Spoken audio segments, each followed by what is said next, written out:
Hello and welcome back.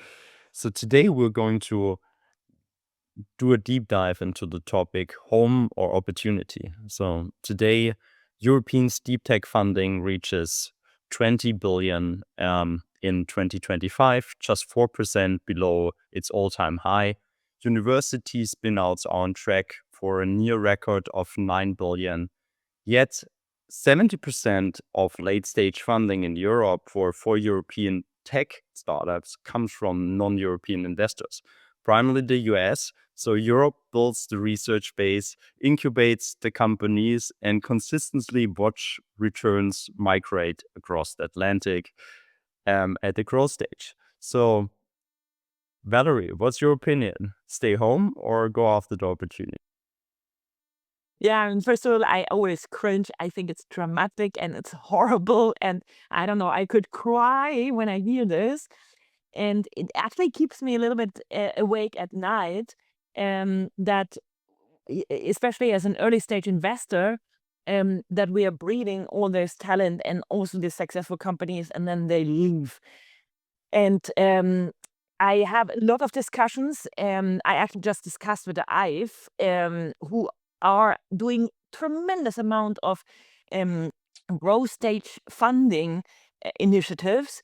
There's so much money pumped into Europe on that later stage, but I doubt actually that it is a question of capital, or I mean that founders in these stages don't find the capital, right? And I mean we just discussed it, and you also have a very clear opinion about that. And I think you can maybe even also speak from experience. So, yeah, what's your hypothesis? Thank you very much. My take is very clear. I think you should be where your market is, and that means where your customers are. I mean, when I did my first company, I was 22, and it was a time where the European tech ecosystem wasn't that developed. So we went to raise funds in the US, but our customers were in Europe. So what we did is we raised money from the US, went back to Europe, hired people in Europe, built basically in Europe for Europe. And I think kind of that is, you should always think about as a CEO, you need to understand your customers. You need to be close to your customers. And I think for great companies, there are actually opportunities for growth stage funding. And my personal experience, it was very funny because it was the other way around. In the late stage funding, I primarily got European investors. So the Series C came um, with about 80, 90 million primary, secondary from European investors. And I think there is the money. The thing that still remains is risk averseness. So there is a little bit of less risk taking also in later stage, while US funds, I mean, for sure, when you have a growth stage fund and it's like $8 billion, you also allocating more risky topics. And I think this is where, as a founder, I would just reflect, am I just very, very risk taking? And I'm actually like, is my asset really in that growth stage, or is it maybe somewhere else in between? And I think then, because I see a lot of conversations happening where people are just frustrated that they don't get money in Europe and then they go over. And doesn't mean that that works out, but ultimately, this is, I think, a little bit of the perspective. Also, when you think on a very long term, when you want to do an IPO, I think the reality is that the IPO market is just still better in the US for a lot of companies. And so this is why companies in a later stage sometimes make that move. But it doesn't mean that a European investor can't invest in a Nasdaq company. No, but I think, like, I mean, to give maybe the listeners the background of what you said, I mean, basically, we do see in the numbers that most founders are actually moving to the US in late stage because that's where they find the customers, right?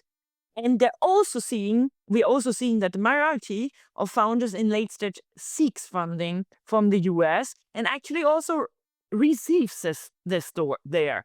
So meaning that you're actually an exception here of the rule.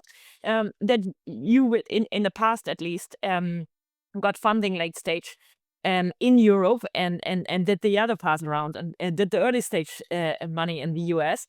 And I do think that the challenge here is really where the customer is, as you said in the beginning, because obviously in the US, a lot of founders see the upside of having a quite unified, let's say, economic zone, where they can sell the services, find the customers, and as you correctly said, also do the exit. And I do think as long as we don't offer that to founders in Europe, we can have as much money as we want or not. As you said, some also still complain that they don't get money.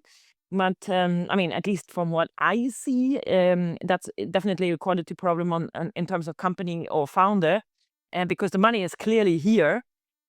So I would say that if they don't seek it in Europe, I do understand, because we just don't have that many, let's say, customers to offer, at least not in an economic, accessible way as it is in the US. Yeah, I think that's true, and I think but it's also sector dependent, right? So for example, when we were with Conex, right, we had usually one customer per country, B2G business. That means you have a lot of more than 20 customers in Europe, right? You have in the US there were only 4, so the market was also very small over there.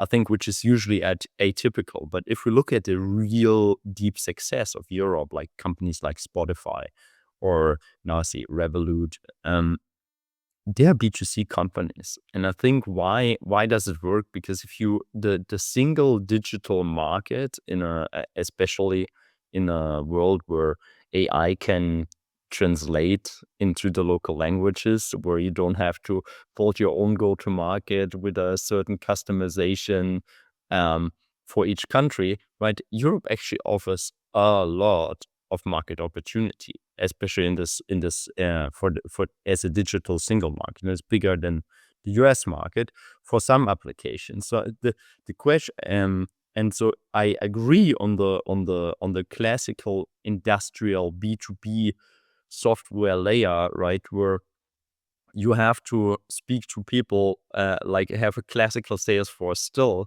and distribute your I would say distribute your products, or also when you do hardware related stuff, you have different regulations in Europe. But I think there is the chance and also the perspective for in the B2C segment that Europe actually offers the bigger growth market. And also you see the US companies do it differently than in the past. They come way earlier to Europe. Before that, there was always this one algorithm. I own the US, and then I get competitors. I still own the US, then I get Europe first. It's always this first mover driven thing. And now you see they launch sometimes in parallel in both regions. So I personally would say, coming back to the original topic, is the one single thing that matters is be where your customers are and understand them, because that's the source, that's the heartbeat of your business, right? The VC money is the bridge to get to that, to get to enough customers that you're actually making money. And I think this is how I would frame it. And I think what people should remember, and always in our world of, hey, they just raised $200 million, gets forgotten.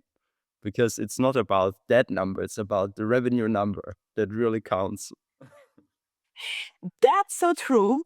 But now as let's say dear, hopefully one of your best friends, I can actually let's say make the truth here now transparent. You are the one, who's actually founded his new company in the US. So if your customer, you're now in the US, I mean, I love your love for Europe, and I feel exactly the same. But let's say my reality though is more pessimistic as how you sound, because I do see the great founders, let's say, spending the time in US, raising in the US, and you, my dear friend, you're founding your company in the US. So why did you do that? I think it's more, this is for me, there's a very good point. It's a little bit of a difference and part, because I think where the company is located, right, is more of an investment vehicle usually. For me, this is how I see it. I mean, a lot of the big European unicorns are actually US companies. Why? Because it's just easier still. And this is where we can make the call to the government here. Just make it easier to make an equivalent of a US Inc.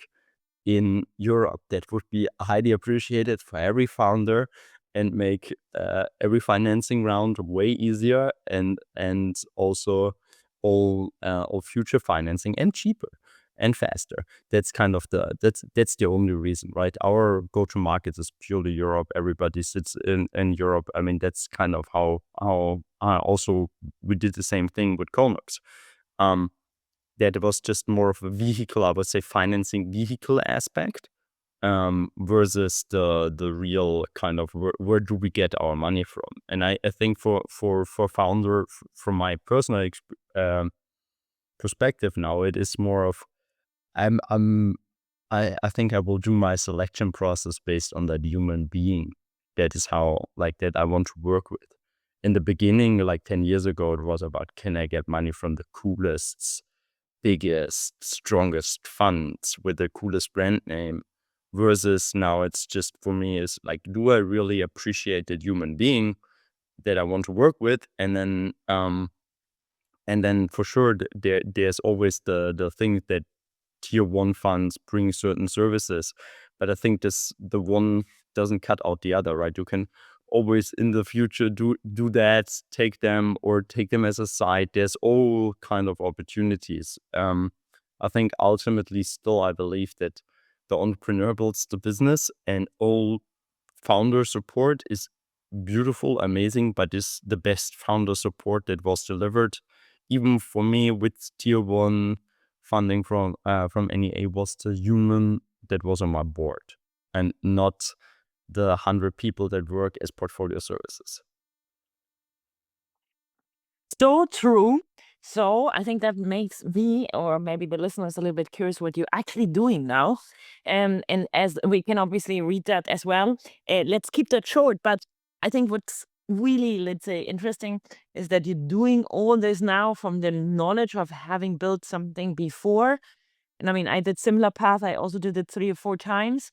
So what would you say, like, is different now, and maybe what is maybe even more difficult now? Because we assume always that becomes easier. I don't necessarily believe, but where do you find it actually more difficult? I would be. Is it you want me before that, right? And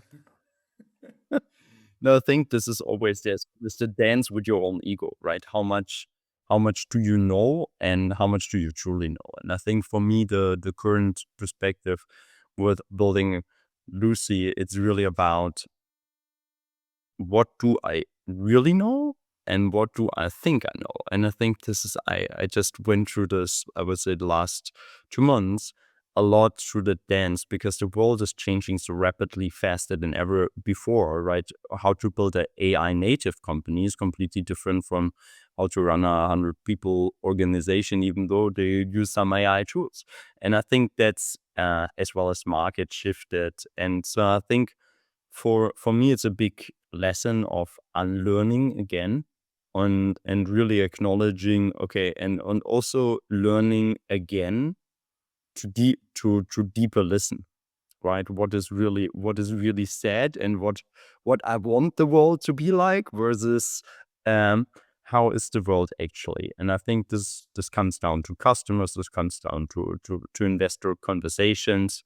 And I think this is why the doing it again means just, it's I think the energetic effort is still the same, right? It is just, probably I'm older, so I need more recovery. So my only the experience balance out the recovery needs, and then you are down at zero again. And then this is where, that's the truth behind doing it again. And I think there's a lot of other factors that can resonate with that fact. And so for me, it's really about yeah, being like reflective in that sense of what do I truly know and what really happens, and what do I want to what do I want to happen. And yeah, so far it's I mean, a on that point, I think this is a super interesting point because, you know, I also do have a little baby I want to bring to life. I mean, not in a way like you do it, but I mean, in terms of like involvement, because I do love my investor job. But the question of like, do you have an idea which you really want to bring to life, or is it really something what the customer, so to say, needs? And I mean, we just spoke with the team of the project with an investor, and she kind of like said like, hey, you know, I think I really like the idea, but I don't believe it works. So that was really cool, and I really liked that feedback because I was thinking to myself like, yeah, to be honest, like I don't want to bring anything in life anymore which people don't urgently need, because I think like I have so long fighted for my ideas as a founder to kind of like push it into people's face and say, "Hey, this is what you need, you know, this is what you need to buy from me." Then I was like, I'm even like tired, you know, to do that job. Yeah, so we decided that we really will get the product to an amazing stage, and then basically just get it out to customers and test it thoroughly to really understand that there is demand. But it's also very difficult because in a lot of cases you basically need the money first to build something, even though less in AI. So do you think sometimes about that a trap, so to say, to I think I mean it's a building cultural something? trap.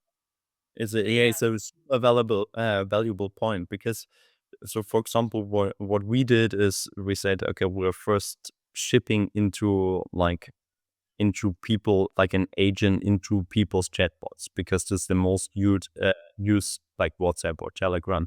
That's the most used. Then we had like 40, 50 people in there, and then we did 1 hour interviews with each of them, and then we learned, okay, it doesn't help at all, because it's just one agent, like a chat, like another person, and the behavior of fragmentation, that means app swapping and so on, didn't really kind of change. So there was no real value. So then we say, okay, now we need to go native. Well, native on a scale that really works well and looks, because consumers are more picky about user Demanding, experience absolutely. nowadays. Yes, and so 100%. then it's like, okay, and where's the best entry point, right? And then we said, okay, where's the biggest adoption right now? And what is the one tool that we can replace? And we figured out, okay, 70% of people use their AI chatbots for personal reflection, personal reason, life question, and therapy and everything. Like they use it for everything, but not like only 30% for work. And also people have 2 licenses. And so we dig down deeper. Then we said, okay, maybe that's the best entry point. Now we will learn is if this is the truth or if it's not the truth, right? So by launching now next week, we will, like 200 people will either say that works or doesn't work. And so I think that iteration with the customer always gives you ultimately the truth. Um, as we spoke before, I think I spoke to 60 investors over the last 2 weeks, and it's also super interesting to see the variety of perspectives. And I think there's also, for me, the thing that is really important in fundraising, and a tip for every founder, right? Never ever take anything personal, right? So the people just also understand where they come from. They see 100 pitches a day, and then they just see they give you what's on top of their mind. Or some of them even have worked for years in doing research in this, and so really understand where does this perspective come from and what does it really mean for you. And it's never personal. It's always comes from that place of, it's a perspective. And I think that's kind of also I had to kind of kind of, I would say, align myself into that, because if you want to get one term sheet, statistically, you need to talk to 40 people. That's just the pure math of it. And so that means 39 people are either also coming in or coming or saying no. And I think that's then is kind of the It's like dating. it is like it's like I think it is a little bit like dating, especially when you're not driven anymore by the pure money aspect or a brand name aspect, rather by the human that you want to work with, right? Because I think great board members can make companies. Bad board members can break companies. And I think it so much depends on your personal relation and the respect that you have for each other. And I think that is something that I myself, I have even opened my spreadsheet from 2016 where I was rating fund name, firepower, and then gave it percentages. And then board member was like 10%. It made 10%. Now it's, I said very clearly, now it's 55%. Is that human being somebody, when he or she calls, I want to see that name and I pick up that name with a smile, right? Versus with anxiety or fear or anything. And because, so in that sense, it is dating. It's actually the only thing is it's you just can't cuddle, right? You can't have all the benefits that you have in a deep relationship. Oh, you can, but maybe that ends up completely in the wrong direction. Okay, I think I have to stop you. We're going off topic. No. No, I mean, like, why I said like it's like dating, because I do think, like, as you said, you need to have a certain amount of volume, where you're seeing actually who is a good fit for you. But then at a certain time, the volume doesn't change, so to say, the reality anymore, in terms of that anyone can have a bad day. And even if you pick your dream partner, maybe he or she will have a belly after 10 years, or might, I don't know, change. Or, I mean, reality just kicks in and we're all just humans. So I do think a certain volume helps you to form this, I mean, really well-informed decision. But after a certain volume, the needle doesn't move so much anymore. It's at least my experience. And I think that helps to in that way. However, I do think that I'm seeing. I mean, I actually just had a very funny conversation, so to say, via WhatsApp, that I got a really good founder recommended, and then I wrote immediately back like, hey, when shall we meet, and so on and so forth. So we found an and then he said like, or he proposed, okay, let's meet tomorrow. And it was like Thursday, and he proposed like a meeting Friday, 8 o'clock in the evening. I'm like, actually, sorry, this time I want to have my weekends. Most weekends I work, but this time I wanted to have my Friday. So I said, actually, that doesn't work. Then I find a meeting time in his calendar. However, he misunderstands and says like, hey, I have a meeting now. He misunderstands that and thinks we should have the meeting on Friday, and I'm not showing up. So I'm getting really bad WhatsApp. And then I actually said to him like, hey, maybe it's not supposed to happen, with us too. So, and then I thought, like, a lot of people might also taking this a little bit too far in a way that, my gosh, we're all humans. And I mean, at least I do think you can probably have like 10,000 very horrible interactions, at least with us as a fund, and at least with my team, because we are, as you're saying, we're looking at like trillions of opportunities. And there's sometimes not the let's say the time or the span of attention which is needed for every case, because we are only 2-3 people, and we are already deep in 2 or 3 other cases right now, and so on and so forth. So I do think that it's very good to have a certain, let's say, openness to, okay, what is at what point is it really important? Like, I mean, for example, I think on like partner level, with what partner are you working with, it's extremely important.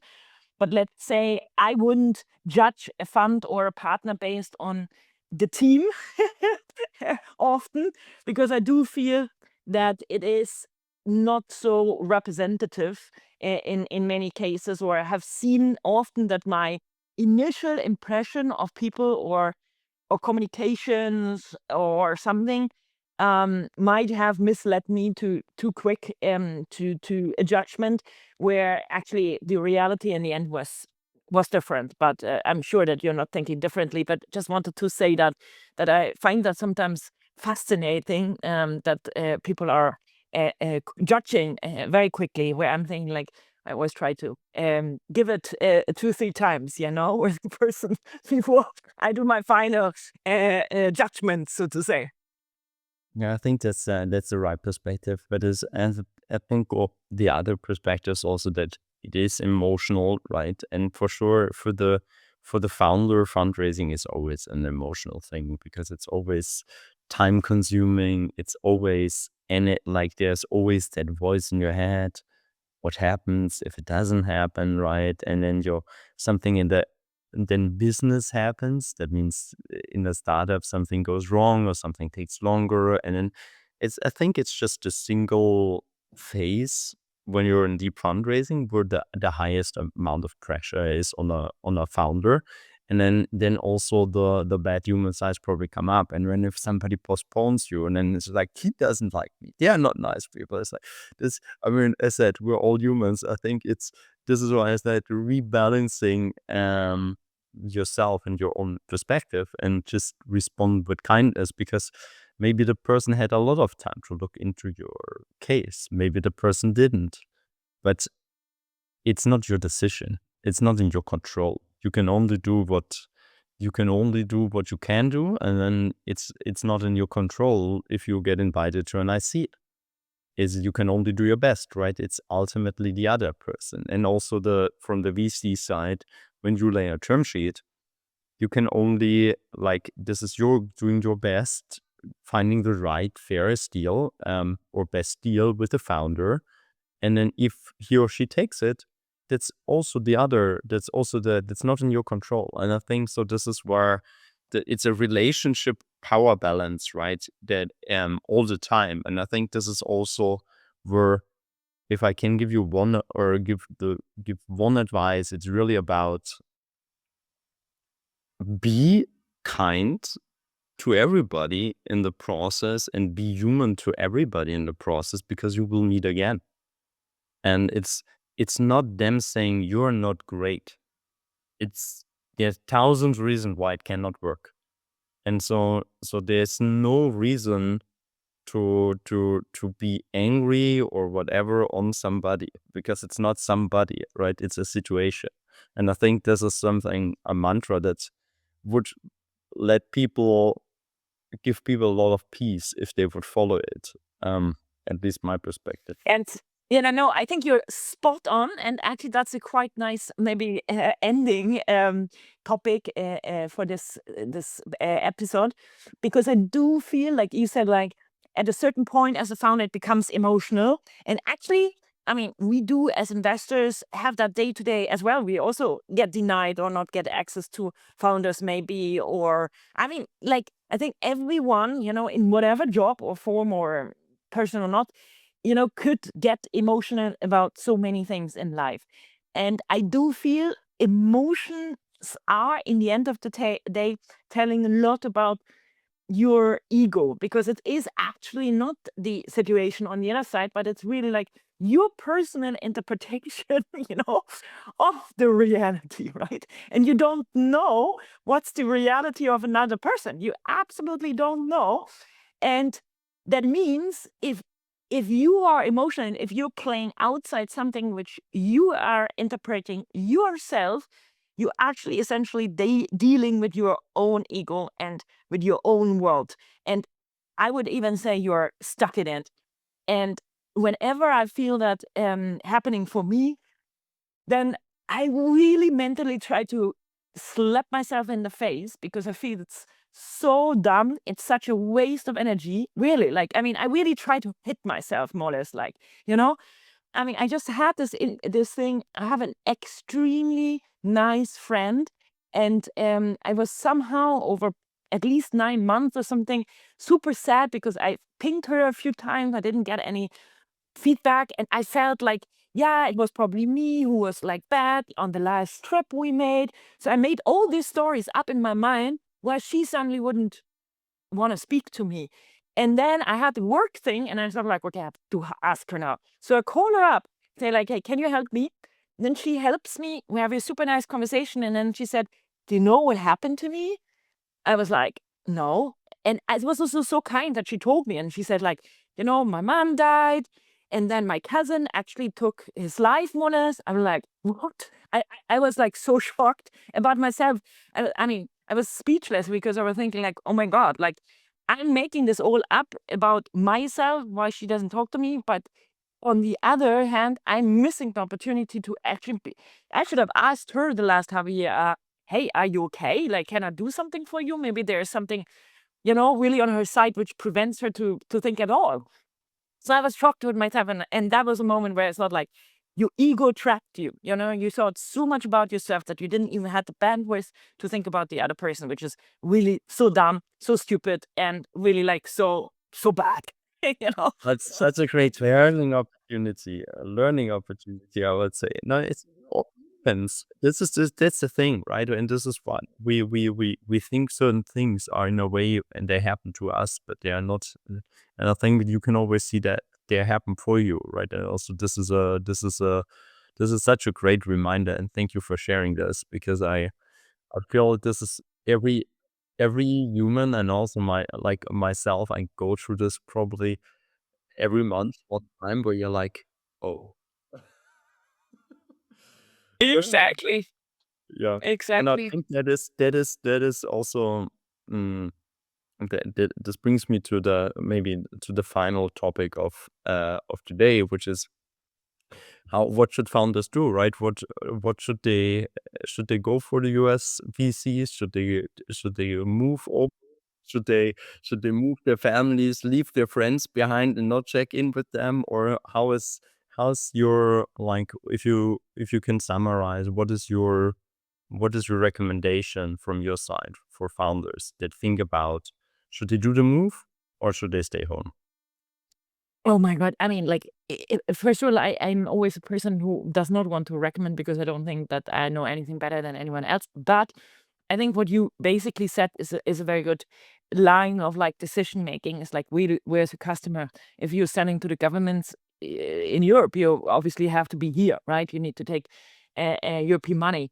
If you do have trouble to reach unified consumer base in Europe, to be honest, I would go to the US.